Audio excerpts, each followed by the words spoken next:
Hi, and today we're going to embark on something a little bit interesting, a sort of test of our mathematical ingenuity, bravery, and willpower. Think of it as a gladiator fight, but with no swords and violence. What we're going to try to do is find the area of a circle. There's one catch.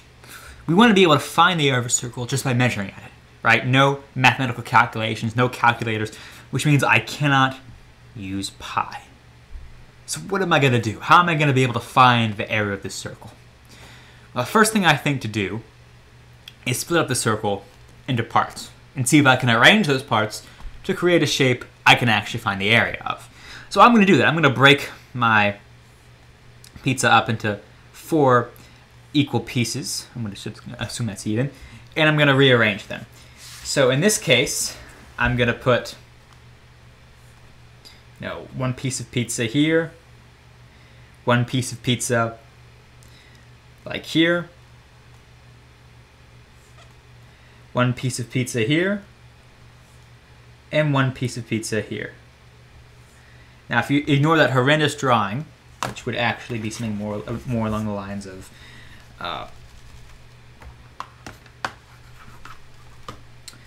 sorry for the horrendous drawing, but something like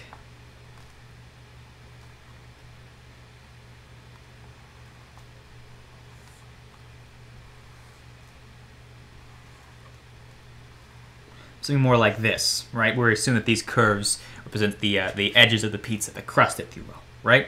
And now this doesn't look much like anything, but for the sake of measuring, I'm going to say, well, I know each of these are 1/4 of a pizza, so that means each of these sides are 1/4 the circumference, so the entire length of the other side. So this is c over 4 over c over 4, so that means this whole side is c over 2, half the circumference. We know that each of these are the radius of the circle, right? Because we go from the center out to an edge. Now let's obviously splitting into 4 didn't work. I'm going to try to split it up into more. So let's say I have 8 slices, right? I'm getting thinner now, or at least the slices are. And things do kind of look a little better for me. Things are definitely curving upwards, if you will. And now we have 8 slices, right? Where this is R and this is C over 2. And we say, hey, this doesn't really look much like it did before, but I can kind of see something, right? This kind of looks like a rectangle. Let's say I need to split it up even more. All right, so I cut one of these slanted in pizzas and I put it on the sides. All right, so I get something like half of a pizza slice from here to here, right? Now it looks even more like a rectangle. And so I say, well, what would happen if I keep cutting up pizza slices, I keep splitting them down, and I get closer and closer and closer to this rectangle? What will that be? Well, if you can imagine it, right?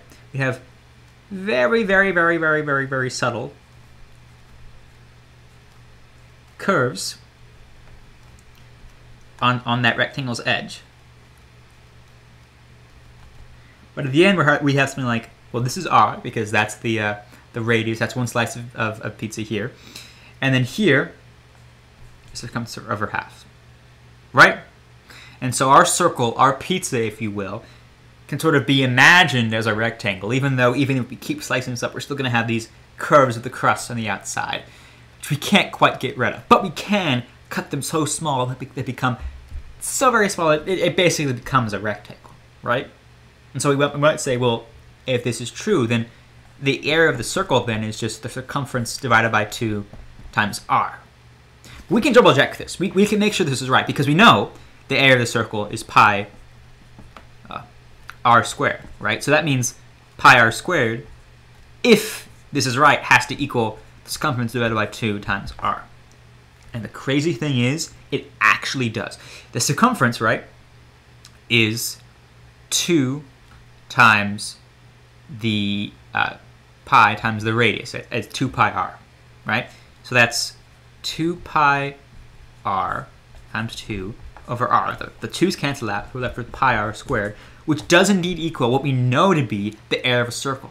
So doing this cutting up strategy, splitting these pieces, this circle into pieces of pizza and cutting them very, very small, still having these curved edges, but getting to the point where they almost formed a rectangle, actually worked. And this is a very good formula, by the way, first of all, because you only need a string or tape or measuring instrument, right? You just measure the circumference around the outside, you divide it by 2, and then measure the radius, right? You don't need to know pi or you need any sort of fancy mathematical calculations. It's easy to measure, but most importantly, this concept introduces calculus. Believe it or not, just by doing this, we've done most of what is calculus. And that's called taking the limit, right? We divided this pizza into infinitely small amounts. And we got closer and closer and closer to how this rectangle would look if these pieces were infinitely small. That's what we call in calculus a limit. And what we did when we sliced all those when we took a whole object and we sliced it up into infinitely small amounts, we might refer to as derivative, right?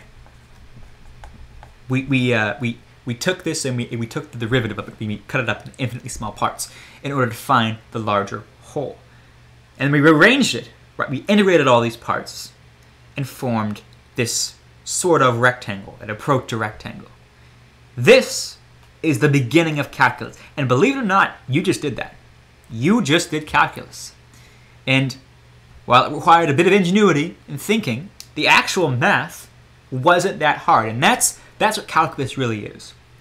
It's going very, very close to infinity and seeing what wild wonders lie within it. And see what crazy things you can pull out just by getting close to infinity and then taking your infinitely small pieces and combining them together and creating something entirely new, a new whole.